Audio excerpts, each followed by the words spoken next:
Session with Dr. Farid Holakouee.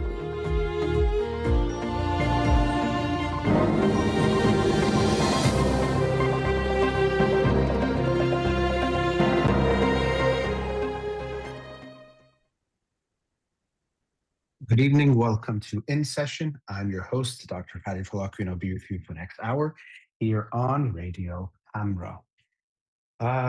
It's March 9th, and I don't know how to share my feelings other than to start just by saying I have mixed feelings, just feeling lots of different emotions, which really has been the case since things have started these last few months in Iran with the protests and the vicious crackdown and the continued protests, and then now with intervention from the United States and Israel, which has led to a regional war um, that's currently affecting lots of different people. And I really have mixed feelings from the beginning about so many aspects of what's going on. Lots of anger and sadness, anger towards the regime, sadness about for the people of Iran and what they've had to endure for so many years, but also what they've been enduring recently, which has just been horrific. Just essentially a government opening fire on its own citizens without discrimination, without concern of how many lives or even wanting many lives to be lost, to use fear and intimidation to maintain power and control. So I don't have mixed feelings about the regime and wanting them to no longer be in power. That part is very clear for me. Um, the mixed feelings, the mixed thoughts, the uncertainty comes from looking at what's going on, what is going to happen, and what should happen. And I, from the beginning, have said that I think all of us outside of Iran, we have a responsibility to keep eyes on Iran and what's happening to the people of Iran, to amplify the voices of the people of Iran, share their stories so that the world sees them, especially because there's been internet crackdowns and shutdowns for much of these last few months. But additionally, just to make sure the information and the stories are being spread, because this regime is going to thrive on silence and misinformation and lack of information. And so we have to do our best and our responsibility to share what we can. And I know everyone has strong feelings about what's going on. As I was talking about these mixed emotions, they're strong mixed emotions. And I think often it makes people think they have to have a strong opinion also about what should happen, what should take place. And my position was always that I did want this regime gone, but I didn't know what should happen. How is it going to happen? Can people in Iran themselves do this in maybe even, I don't want to say short amount of time to make that happen? And maybe they could. We don't know. Is outside intervention the right path or the only path? But that comes with lots of strings attached and lots of moving parts that make things very, very complex. So for me, it was not some simple, clear thing. Maybe for others it was. I usually think even when people are so clear about it, it's not because they actually have clarity. It's we like certainty and clarity because that's a lot more comfortable than grappling with the uncertainty um, of not knowing what's best, what's going on. That lack of clarity doesn't feel good, but to me, it's usually the reality. For things, especially this complex, for someone to say they know exactly what's supposed to happen or what is going to happen, I don't think that's reasonable or realistic. But anyway, yeah, I've had mixed feelings about it because as much as I saw people suffering in Iran, I didn't know what outside intervention would look like. And so it's tough because we did hear voices from within Iran, many saying they wanted outside intervention, begging Trump to get involved to help them. Of course, no country is a monolith, meaning that everyone wants the same thing or wants it in the same way, but definitely that was a not so small number of people wanting that. So we want to amplify those voices, but at the same time, I always had some skepticism or uncertainty about how that would look. And, my mixed feelings to me right now, another part of having mixed feelings or acknowledging mixed feelings and not getting tied to a sense of certainty is recognizing that a lot of times we don't know or we don't know yet. And that's how I feel right now, that I don't know yet. Is this best? Was this good? I really don't know. Do I want this regime gone? Yes, I think that's best for the people of Iran. And it seems like that's what majority of them want as well. But this path, I don't know, because anytime you look at pros and cons and cost benefit, well, we have to know all the costs before we can know if it was worth the benefit. And right now we don't know. Um, and I understand people have made strong pronouncements of what should be done. And then when things happen, we obviously then get attached to promoting what we said was right. And so we're seeing a lot of that. And I get that, but I hope we can put those things aside and try to just look at what's happening. And so for now, at least in what we're in, I'm very heartbroken for Iran and the people of Iran. That um, even for those that are possibly happy with the bombings that are happening and the war that has broke out, that is such a sad situation and state to be in, that you're hoping for bombs, you're hoping for your country to get attacked because you feel so powerless towards your government that doesn't seem to care for you or care about you. So what a sad state. And I think that was what many people were feeling. So there's some that might even be happy right now. I'm sure there's a lot that also are scared and unhappy. War is always has lots of costs that are unseen or not part of the statistics. We hear about lives lost and maybe even people injured, but the psychological toll, working with so many Iranian clients, I can't count the number of times someone has told me about trauma they experienced because of the Iran-Iraq war. Just of hearing bombs or of going to bomb shelters or constantly feeling under threat. And so they physically survived, but psychologically they lost a lot or experienced a lot of pain. And so my heart breaks, even for those who, yes, have not lost their life so far and hopefully won't, but the toll that takes on them psychologically, having to live through the bombardment and the sounds and the threat and the fear and the visuals and just the panic and all of those things that happened. And then even more, my heart breaks for those lives that have been lost. And the MENAP school, where there was young girls, I think age 7 to 12, and maybe 100 plus have lost their lives. They were killed in an attack. And I've read reports saying both things, that it was Iran itself or that it was the U.S. Israel attacks. From what I'm seeing lately, it seems more likely U.S., but that's still disputed. So I say that completely with no certainty, but just what I have seen so far, read lately. Um, and the blame does matter. Who's responsible? It does for sure matter, because it's such a horrific uh, event, such a horrific tragedy, that it is important to know who is responsible, for them to be held accountable in some way and responsible for that. That part does matter. The part that's been at times heartbreaking to see is how much people focus on who's to blame, and also how who's to blame impacts how they feel about what has happened. That to me has been very sad. And I think it maybe it illustrates the psychological um, aspects of us, of humans, in a way that is important for us to look at. Because no matter who did it, no matter who was responsible, which of course does matter, but no matter who did it, this is a tragedy that 100 and some odd young girls lost their lives. Innocent, of course, children are always innocent. When it comes to losing their life, there's no reason for them to ever lose their life. We are, as a society, as adults, supposed to protect them in any way that we can.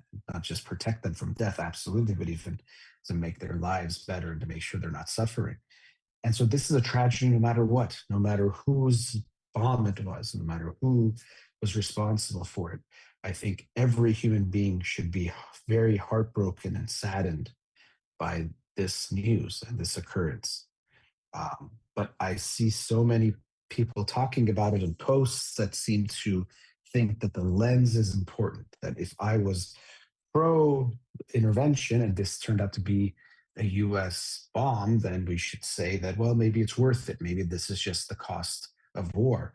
And if I was, pro intervention, it was Iran, you can say, oh, see, this is why it's so bad. And maybe you'll get more sad about it than you would have if it turns out to be that your side or the side that you um, thought was the right thing to happen was responsible. And I think this is a very dangerous place for us to find ourselves and for us to really take a close look at ourselves when these thoughts come up, because they are very common to come up.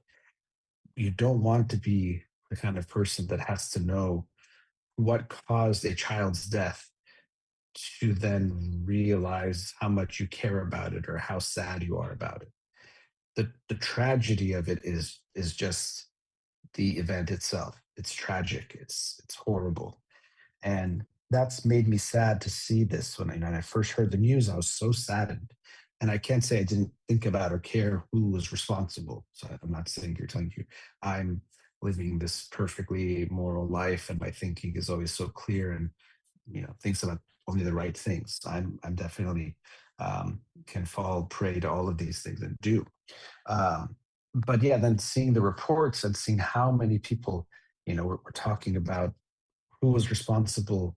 Even saying, well, if it was a U.S. bomb, I still blame, the regime, and I can get that logic, but if you could say the other way, there's logic to that too. That even if um, if it was the regime, you can blame U.S. and Israel for starting a war that made these things like for bombs to be set off that led to this. So it's to me a heartbreaking reminder of the tragic costs of war, that it always seems clean beforehand or uh, before it starts, or when you're just making strategies and plans, but then real life battle is very messy and the consequences and the costs are messy, and very sadly the people who pay the costs, and most of the people that pay the costs, are not the ones at all responsible for making decisions for the wars to happen. And that's what we've seen here. These children are a huge example of that, but others who have lost their lives as well. So I'm very heartbroken, saddened. I don't know. It's still, there's also, of course, the reality that the regime was killing its own people. Just in 2 days, reports of just thousands upon thousands killed, maybe even in 10 hours. You're hearing some things about how vicious this was, of just opening fire on their own citizens. So that loss of life is also real and also very tragic. So I'm not saying that the alternative of the regime staying in power was a good one or that they were doing good things. They were showing signs that they would probably get even worse. I don't think they would have been more gentle if protests continued. If anything, they likely would have been more vicious because they would feel their power slipping even further and get more desperate and take more desperate action. So um, I'm not here saying that the regime was better than this at all. I'm really just saying I don't know, and that I have these very, very strong mixed feelings because I don't know, and because of the the pain that is being experienced by the people of Iran. Uh, and I think that's why it's also important for us when we're from the outside. I have to be mindful of this too, and I've been reflecting on what I've said so far to think about these issues that we're talking about people's lives, people's experiences, and so it could just seem like political science and economics and geopolitical conversations and strategies that might be intellectually interesting for you to think about, but we have to never forget that these are people's lives that we are talking about, literal life and death, and also their life experience in severe ways that they don't have the privilege to just think about or talk about. They have to live it. And so I think we should be very mindful of how we share what we think. Doesn't mean you have to censor yourself or that no one should share their opinions. I actually think people should share their opinions, but with the realization of what their opinion is, just an opinion, just some thoughts, not with some kind of absolute certainty, even though that will get you more attention if you say it in this way that I know this is right, I know what should happen, I know how it's going to go. This is something I've talked about a lot because I'm seeing it more and more. Social media amplifying this crisis of certainty that everyone talks about things like they know what's going to happen. But that's why I think we should be cautious in how we discuss these things, because you can share the stories of Iran with intensity and tell their stories very loudly and clearly. But then when you come to say you know what is going to happen or what should happen, I think we want to be cautious because no one knows and we don't know. And the effects of everyone saying whatever it is that's on their mind and with a certainty they might say it can actually impact how things play out when we don't know. We don't know how things are going to happen. And going back to this earlier point, that yes, you have your preferences, you maybe have put them online and told people about them and strongly believe that this is the right way, this is the wrong way, whatever it might be, but to never lose your sense of humanity, of recognizing that a death is always tragic. That when we, especially, are seeing these deaths of these children, that we don't want to turn away or minimize or justify it in any way. Anytime you start to justify the death of a 7-year-old girl, you're going down a really, really bad path that you don't want to go down. So, uh, my heart is with the people of Iran and what they're currently experiencing, and hoping that it ends in the best way and the quickest way possible, even though things don't look very good right now, or it doesn't look like things will look good immediately. But I'm hoping for the best for them, and remind all of us to never lose our sense of humanity because we pick teams or take sides or have opinions, that the loss of a life, especially the loss of a life of a child, is always a tragedy that we want to honor, and value, and never undermine or try to justify in any kind of way. Let's go to our first commercial break. We'll be right back. Welcome back. In the first segment, I was talking about having mixed feelings, mixed thoughts about what's going on in Iran, and not having mixed thoughts about or feelings about this government, that they're them being in power and then clinging to power. That's been horrible for the people of Iran, for the country of Iran, for the progress of Iran. That much is very, very clear. But then being removed or having regime change or revolution, I don't know how that's supposed to happen or what's the best way for that to happen, or if what's happening now is the best way uh, for that to happen. I have my concerns about it. So, as I was saying, and I really do want to emphasize this point about not losing our sense of humanity, that um, when people are put in danger and threat, and when we're not those people, we always have to be careful, because when we're not paying the price for something, it's very easy to think we're being very logical and rational, because we're just looking at numbers and, okay, well, there's a cost to war and people have to die for this to happen. But when you're not paying the price, it's very easy to think of things in those ways. But if it was your own children or your own self that was in danger, you might have a different way of thinking about it. And that's why I think for those of us outside of Iran, we have to be careful not to try to make the moral pronouncements of what is okay and not okay, when we're not the ones that that have to go through it, that have to experience it. And so, this is kind of where we find ourselves right now. And as I was saying before, I think it's very okay to say I don't know, or I don't know yet. um, I don't know, meaning in the sense like you don't know what's best or about something or whatever it is. I think that's a really important thing to say more often. I know people think it means you are not that smart, or you're, uncertain, or all these negative things. But to me, someone who knows what they don't know, that's the smartest people. They know what they don't know. People that think they know everything, they might think they sound smart, but to anyone with a discerning eye and with some intelligence, they sound much stupider, because if you don't know about something and I tell you, oh, let me tell you about, um, you know, biology, and I say all these things, if you don't know anything, you might think I'm smart. But anyone who knows biology, if I'm making stuff up, like, this guy is stupid. This guy has no idea what he's talking about. And so I think realizing that, and realizing that saying I don't know is not something to be embarrassed or ashamed of. It's actually something very, I don't want to say proud, like, then it becomes its own thing, but that you should feel good about, that you should, think is the right thing. I think that's an important thing. And I don't know yet, as I was saying. I think people already think they have to know this. No, this was right. This was right. But making that kind of judgment or decision makes you worse at looking at what is going to be going on. Even if you were against military intervention, and if things resolved in a very short amount of time and the regime changed and a better government came to power, would you still say it had to have been the wrong thing? And if you were pro outside intervention, if, just to make it dramatic, millions of lives are lost and the regime was still there, would you still say, oh, this was really good, they had to do it, it was the best way? I would hope you would have the intellectual humility to not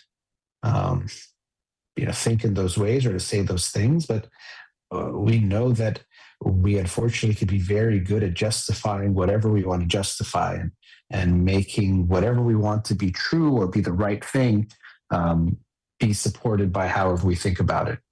And actually, the more quickly we rush to judgment, the worse we are at taking in new information. And that's why I think this "I don't know yet" is so important.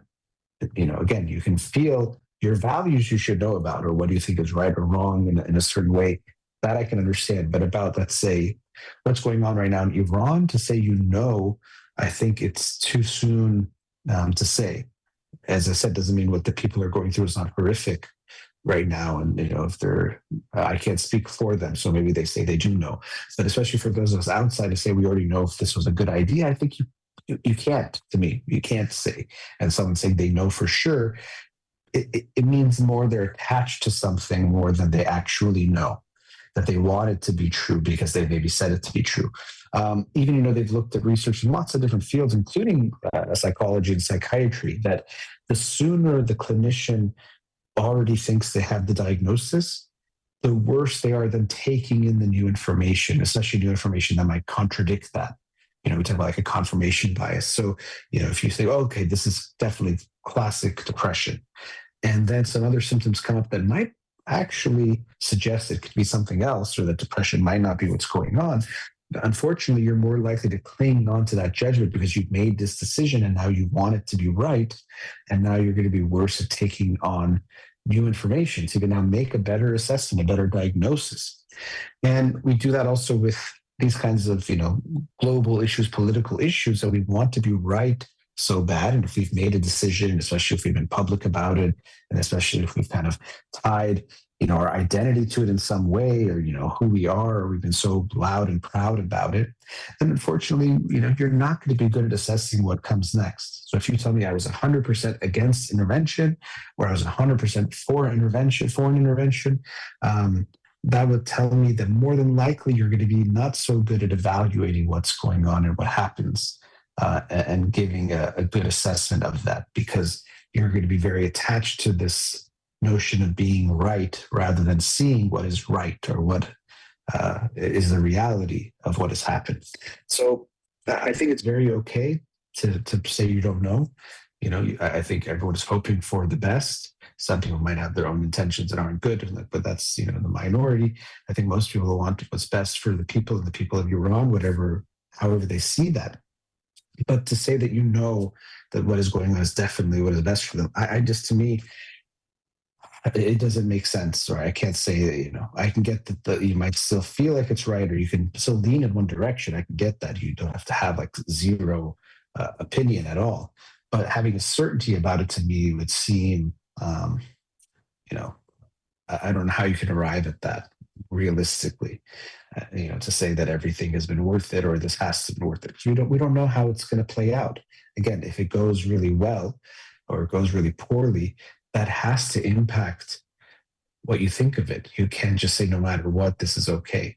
And this is also something I've talked before about black and white thinking, that sometimes people have this sense that, okay, I think the regime is bad, and so that means that no matter what happens that is about taking out the regime, that has to be good.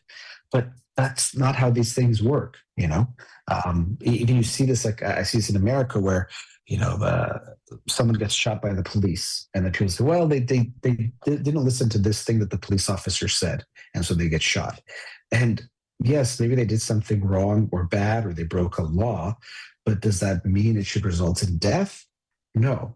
or people will talk about punishing a criminal, like, oh, no punishment is, not harsh enough, or, I know it would be too harsh. And, there's a sense that it shows that I'm so against something that I don't care how badly you punish them. But we have this very black and white, thinking, which is always easier, simpler, doesn't involve thinking. And unfortunately, that makes us be really bad at understanding what's going on in nuance. Yes, doing something bad might require punishment from the government, but every crime being equally punished, I mean, that just sounds crazy. No one would actually say that if you steal, something worth $1, that's the same as killing 10 people. But sometimes when people get so black and white, they say, well, if something's wrong, it doesn't matter what happened. So again, if the regime is bad, doesn't matter what anyone does to try to remove them, that's okay.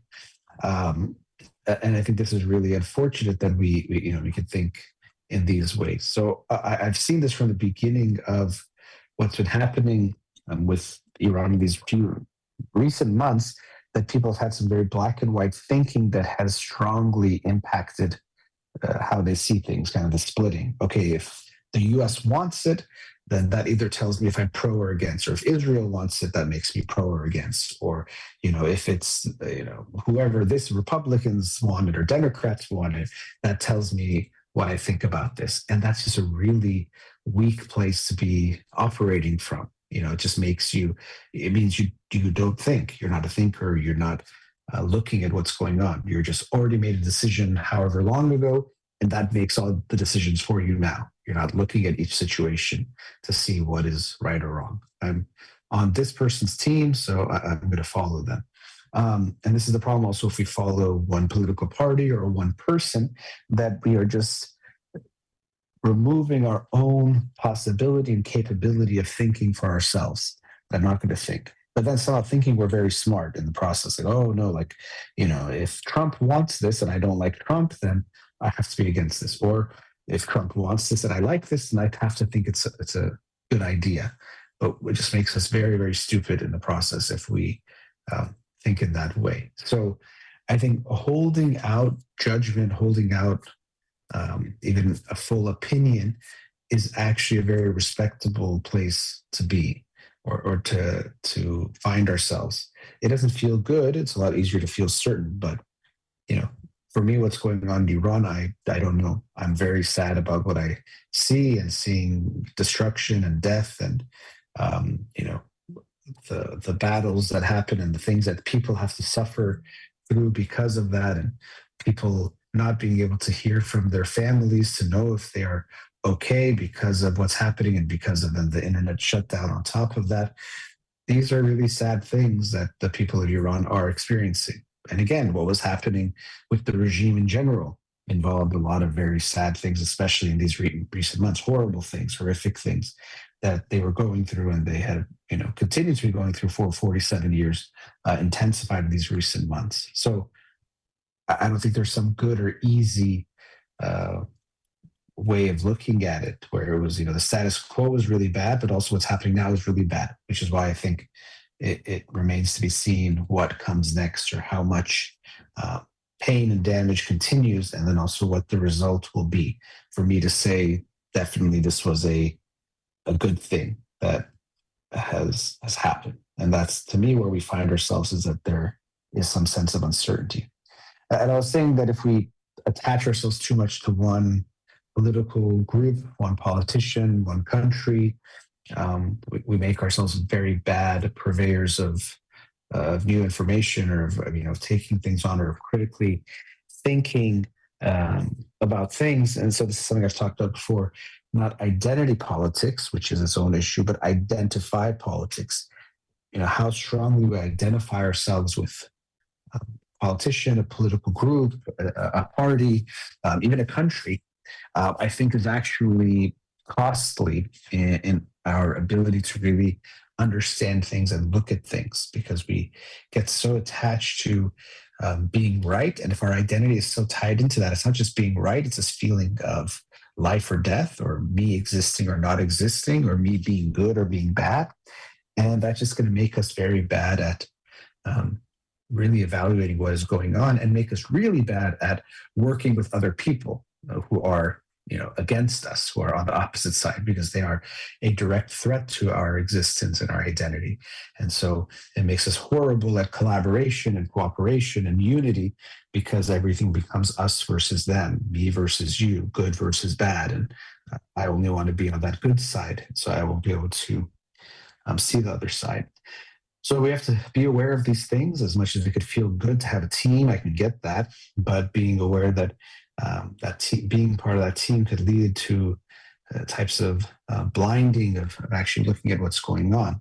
And what I want to talk about in the last segment, and I'll get into after the break, is looking at how this kind of herd mentality or tribal, thinking, or this black and white thinking, or this ideological thinking gets us in trouble in different ways, from governments to groups to individuals. So I'll talk about that after the break. So let's go to our last commercial break. We'll be right back.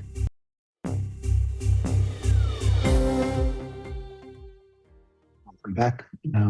I talked a bit about things like black and white thinking, also identify politics, when we get too identified with our politics, whether that's a politician, a political group, an ideology, whatever it might be in a nation, how that can get us into trouble as far as taking in new information, understanding things, and really turn off our critical thinking in a lot of ways, and make these types of conversations much more emotionally intense, because it becomes almost like life or death, rather than just looking at different perspectives or thinking about things in different ways.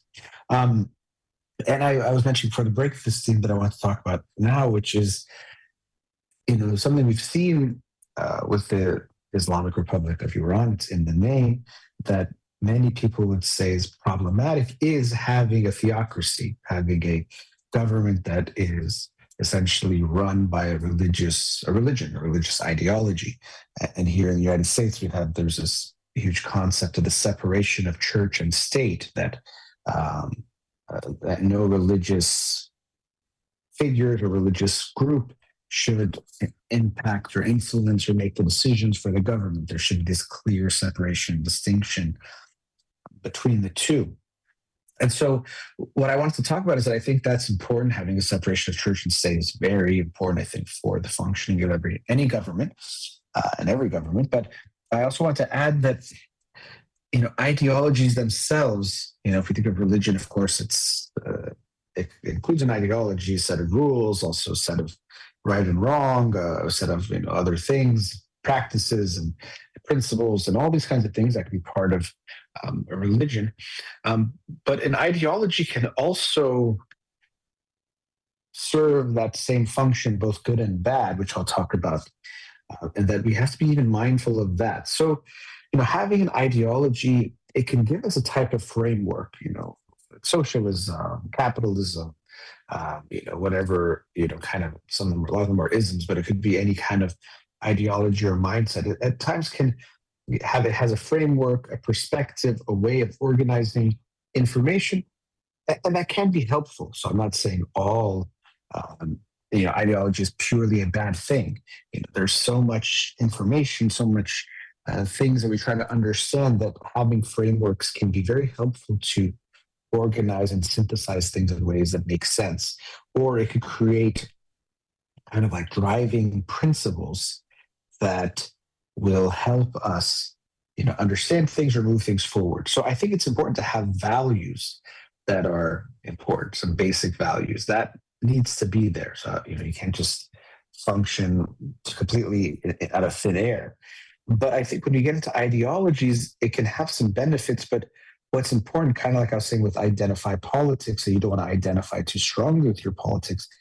If a government, or a person, a group, is too identified with an ideology that I am a this, whatever that is, I am a socialist, I'm a capitalist, whatever it might be, yes, it might give them some sense of a North Star or what their values are, but it's likely to make them have more blind spots, be worse at critical thinking, not be as open to new evidence, and also not looking at each situation as a case by case situation that needs to be looked at individually to see what's the best thing to do.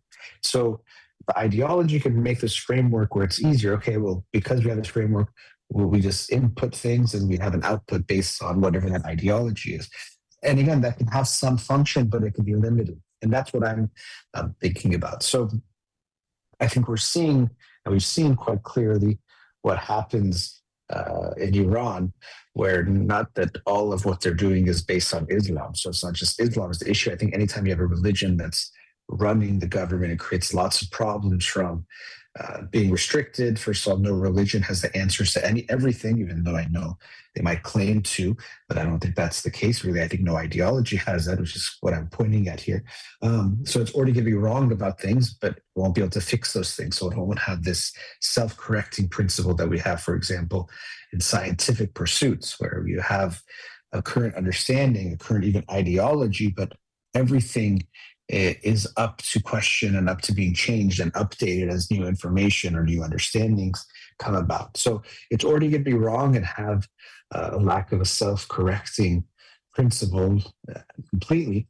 And on top of that, when it's religion, it adds this added layer of to question the government is to question God. And so that makes any kind of dissent, any kind of confrontation of ideas to try to make things better, even more difficult to come by, because even questioning things might mean you're questioning God, making you a bad person, an evil person, someone who should be punished. And those are things that holds progress back rather than allows for the society to progress or to go further. But even if it's not religious, when we have an ideology that becomes very fixed, yes, it gives a framework. Yes, it gives a sense of right or wrong that can make things easier to do. But it's like anything. It's almost like you're making more of the decision beforehand, which makes some things easier because it's quicker, easier. There's less uncertainty. There's less, time needed to make a decision. But all those things are also negatives, that you don't take in the new information. You don't look at things on a case-by-case basis. And because of that, you won't look at the situation with as much time and care and focus on the new situation as is needed. So to me, anytime we get too attached, to something, so someone's on a free market, capitalist, so the free market solves everything. And now that's it. They don't want to think about anything. Any problem, any issue, the free market figures it out. And any interference with the free market that gets in the way of things progressing. And a free market can have obviously value. There is value to it.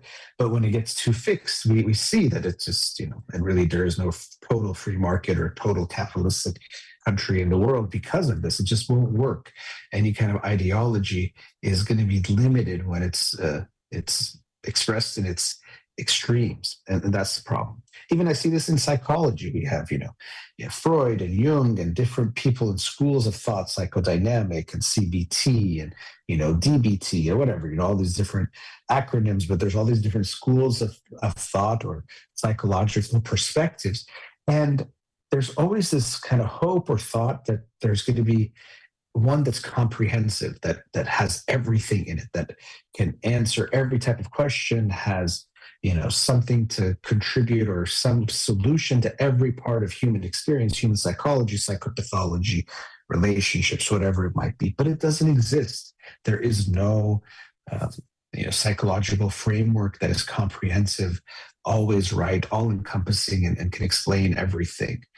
But you can see people who become, I am a Freudian, therapist or a Jungian therapist, or, I believe in CBT, or I believe in this. It becomes kind of like religion. Even saying I believe kind of makes it seem that way, even if that language isn't always used, where it gives them a framework. They can make sense of things. Okay, they hear about a new person, a new case, and they filter it through their perspective, through this ideology. And that makes it easier to have some kind of narrative or some comprehensive story that makes sense to them.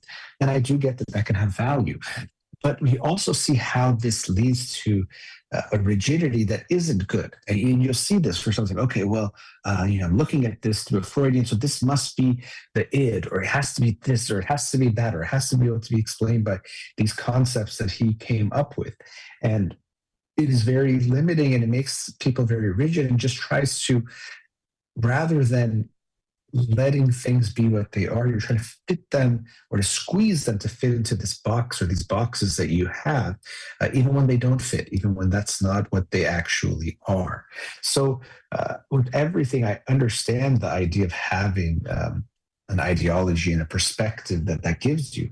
But we do have to recognize there could be some benefits, but definitely there are some costs there as well.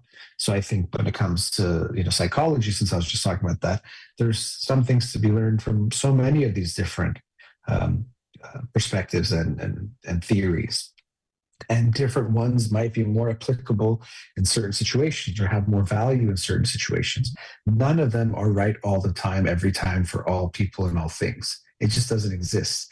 But some people do get attached to theirs. Like, this is the right one. I found that this right one, and they try to, prove that it's right by using motivated reasoning and different ways of thinking about things to show that it is the right thing. And so, even bigger than that is this, when we look at ideology with government. And I think that any time a government is run by an ideology, it's going to go poorly. It's not going to go well. And so, yes, religion is a very kind of fixed, even overarching type of ideology that also includes lots of other things. And we're seeing how wrong that goes throughout history. And we're seeing it very clearly in Iran, although again, I don't think it's just that. It's the influence of the people there, the system that has been created. But I think when you create this type of a system, it's more likely to get corrupt. I'm not saying corruption is only existing there or in countries that are have a religious a theocracy, but I think it makes it even more likely for it to happen there. But I think it's so important to recognize the limitations of having these ideologies and have them run the show. And people like to say, I'm a socialist, I'm Marxist, I'm a whatever it is, communist, capitalist, whatever it might be. And I think this is a very limited way to look at things and to take in new information. And we have to be careful about that we get drawn towards that. So I don't think people should, think of themselves as a Republican or Democrat purely. I can understand you might join a party to then form coalitions and to make certain things happen. But the attachment to that ideology and that party, to me, is what can get us in a lot of trouble. So that's at the individual level. But when we think of creating governments and creating systems, it can feel a lot simpler to have, yes, we found the ideology that works for everything. But to me, that just doesn't exist. There is no ideology that's figured it all out. I do think it's important to have some values, and even there being aware that maybe you're wrong about some of them, or they have to be modified over time too, but those are more fixed or more stable. But when it comes to an ideology or figuring out how to run things or what's the perspective that works all the time, every time, that is very dangerous. And it's something that we'd like to have because of the simplicity and the certainty that it gives us. But I think it's another example of how certainty can get us into a lot of trouble. You might say, okay, well, we have this formula, so no matter what, we just follow the formula and we think we can't be wrong. But that's just not realistic or reasonable to expect that to be the case. So I'm hopeful for this regime to be gone in Iran, and I'm hopeful that what comes in its place will be a democratic Iran where the people of Iran will have the freedom to choose who's in power, real freedom to choose who is in power, that it won't be established or connected to any kind of ideology or way of thinking that dictates how everything goes. We have dictators that are people, but we can also be dictators. Dictators could be ideas or ideologies that dictate how things go.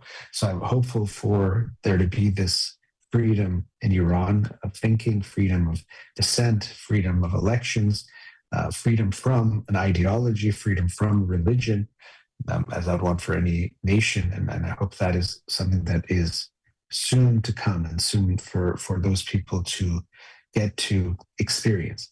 But this is a more general question or conversation that we have to be mindful of. The desire to simplify things, which can be good, but recognizing that when we do simplify things, we lose something in the process. And that's the complexity of what is really out there and the ability to take on or take in new information as it comes forward and comes about. And lastly, as I'm signing off for tonight, I know, as I was saying in the first segment, we have mixed emotions and very high emotions about what is happening in Iran because we care, because what we're seeing is heartbreaking, seeing the loss of life, seeing what people in Iran have been experiencing for 47 years, seeing what they've gone through in the recent months, and now seeing the bombardment. Really, I mean, it's very heartbreaking. Just think of the people of Iran and what they've had to go through, really for 47 years, but recently, you know, what was happening, their own government being at war with them, and now foreign countries being at war with their governments, and them still having to experience, you know, the brunt of that, or, you know, what's happening there. And so I hope we can remember that the people are suffering, people are dying, that makes us care a lot.